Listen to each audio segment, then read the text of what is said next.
Hello, everyone. This is Pastor Sarah Stobie, and we are in week 34 of our biblical lit. And I do have to apologize because it's been a couple weeks. We've had some difficulties with YouTube, and I'm not really sure why. It might be time to upgrade our account with YouTube to, rather than being a free account, being a business account. But regardless, I'm going to try to catch us up today. We've had some issues with downloading videos and whatnot. So each of these are going to be rather short. So this is week 34. And week 34, we were to read Jeremiah 42 and also the book of Lamentations. And just to keep this as short as possible, I would love it if you would turn to chapter 52 in your Bible of Jeremiah. So I'll just wait. You can pause me. All right. So chapter 52 actually is a summation of what we call in the church the Babylonian captivity. And we talk about this in many different ways, and it's going to become even more important as we delve into Ezekiel and Daniel and whatnot. And I know that we've even talked a little bit about this already before when we were talking about Ezra and Nehemiah. But in Jeremiah, we actually read about it. And I've had a lot of people talk to me about this. So let me do this again, because the Bible repeats things so that way we learn them better. So, chapter 52, beginning verse 12. In the 5th month, on the 10th day of the month, which was the 19th year of King Nebuchadnezzar, Nebuchadrezzar, it's a little different in Jeremiah, Nebuchadrezzar, the king of Babylon, the captain of the bodyguard who served the king of Babylon, entered Jerusalem. He burned the house of the Lord, the king's house, and all the houses of Jerusalem. Every great house he burned down. And all the army of the Chaldeans who were with the captain of the guard broke down all the walls around Jerusalem. The Nebuchadnezzar, you try saying it. Let's just call him Nebi. So Nebi, the captain of the guard, carried into exile some of the poorest of the people and the rest of the people who were left in the city and the deserters who had defected to the king of Babylon, together with the rest of the artisans. But Nebi, the captain of the guard, left also some of the poorest people of the land to be vine dressers and tillers of the soil. Pause on that. I know that I kind of made fun of Nebi's name, but what happened is everything that Jeremiah has been saying is going to happen. You know, the Babylonians are going to come and defeat you, has happened. And the captain of the guard, who has a variation of King Nebuchadnezzar's name, is the one doing all this work. Now, this is the interesting part. Jeremiah tells us who's been left behind and who has been taken. So the artisans have been taken because, frankly, they can make the Babylonian Empire money. And the poorer people have been left to tend the fields, to tend the vineyards, and to tend the soil. It says it right here. Here what happens to the temple.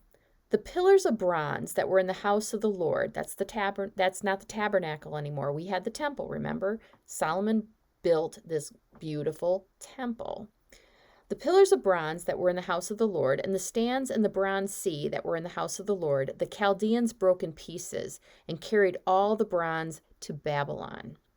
They took away the pots, the shovels, the snuffers, the basins, the ladles, and all the vessels of bronze used in the temple service.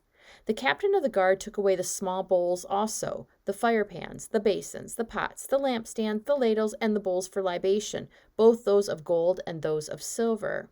As for the 2 pillars, the one sea, the 12 bronze bowls that were under the sea, and the stands, which King Solomon had made for the house of the Lord, the bronze of all these vessels was beyond weighing.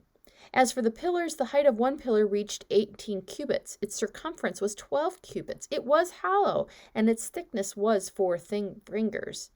Upon it was a capital of bronze, and the height of the capital was 5 cubits. Latticework and pomegranates, all of bronze, encircled the top of the capital. And the second pillar had the same with pomegranates. There were 96 pomegranates on the sides. All the pomegranates encircling the latticework numbered 100. The captain of the guard took the chief priest at the time, the second priest of Zephaniah, and the 3 guardians of the threshold. And from the city he took an officer who had been command of the soldiers, and 7 men of the king's council were found in the city. The secretary of the commander of the army, who mustered the people of the land, and 60 men of the people of the land who were found inside the city. The captain of the guard took them and brought them to the king of Babylon at Riblah. And the king of Babylon struck them down and put them to death at Riblah in the land of Hamath. So Judah went into exile out of its land. Okay. I won't continue reading. You're more than welcome to read all of that. But this is really key. And I know, like I said, I know we talked about this a little bit with Ezra and Nehemiah, but this is critical to understand how the Jewish people being exiled, and yes, they did return. We read about that already in Ezra and Nehemiah, but Jeremiah happens during all that time too. Remember, we talked about the timeline. And here we read how the captain of the guard, on behalf of King Nebuchadnezzar, took people into exile and basically took all the valuables out of the temple. So the people left behind, let's talk about them for a minute. The people left behind had no temple. Now, some people fled Jerusalem completely. Some people fled Jerusalem completely. They headed up into the northern area. If you look on a map, you'll see an area called Samaria, okay? And they fled into the hillsides of Samaria, and they were lost people. They had no temple. The priests were all gone. The artisans that would have been surrounding the temple were all gone. The only people left were the poor people. And they went up into Samaria to hide and maybe even work for the Babylonians until the Persians finally defeated them. But when they went up into Samaria, they did something very similar to what happened with Aaron and the golden calf. They were lost. They were anchorless. They didn't have their temple to make sacrifices to, and this is how they spoke to God, through their sacrifices. And so what did they do? They built a new temple. Now, it wasn't as grand or as elaborate as the first temple, but they established a new temple, a new mountain, if you will, and they kept God's law, following God's law through this now new temple.